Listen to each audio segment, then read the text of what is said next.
കളമശ്ശേരിയിൽ വാഹനാപകടം. ഇരുചക്ര വാഹന യാത്രികന് ദാരുണാന്ത്യം. ദേശീയപാതയിൽ പ്രീമിയർ കവലയ്ക്ക് സമീപം രാത്രി 8:30 അപകടമുണ്ടായത്. മരിച്ചയാളെ തിരിച്ചറിഞ്ഞിട്ടില്ല.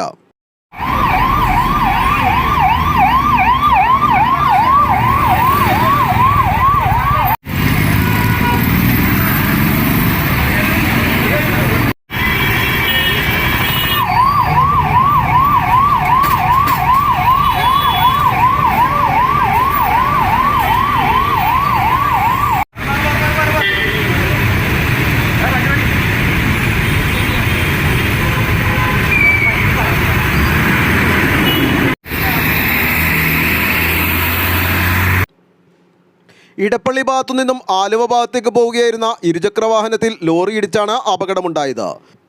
മെട്രോ പില്ലർ നമ്പർ 253 സമീപം നോർത്ത് കളമശ്ശേരി മാർക്കറ്റ് റോഡിലൂടെ വന്ന വാഹനം ദേശീയപാതയിലേക്ക് കടന്നപ്പോൾ ഇടപ്പള്ളി ഭാഗത്തു നിന്നും വന്ന ഇരുചക്ര വാഹനം വെട്ടിച്ചതോടെ പിന്നിലൂടെ വന്ന ലോറിക്കടിയിൽപ്പെടുകയായിരുന്നുവെന്നാണ് ദൃക്സാക്ഷികൾ പറയുന്നത്. തൽക്ഷണം ഇയാൾ മരണപ്പെടുകയും ചെയ്തു. അപകടത്തെ തുടർന്ന് ദേശീയപാതയിൽ ഏറെ നേരം ഗതാഗതക്കുരുക്കും അനുഭവപ്പെട്ടു.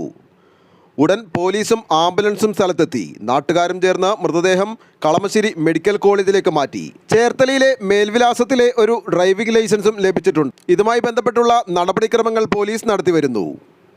ആലുവ ലൈവ് ന്യൂസിനു വേണ്ടി സിദ്ദീഖ് കാരക്കാടിനൊപ്പം സനൂപ് കളമശ്ശേരി.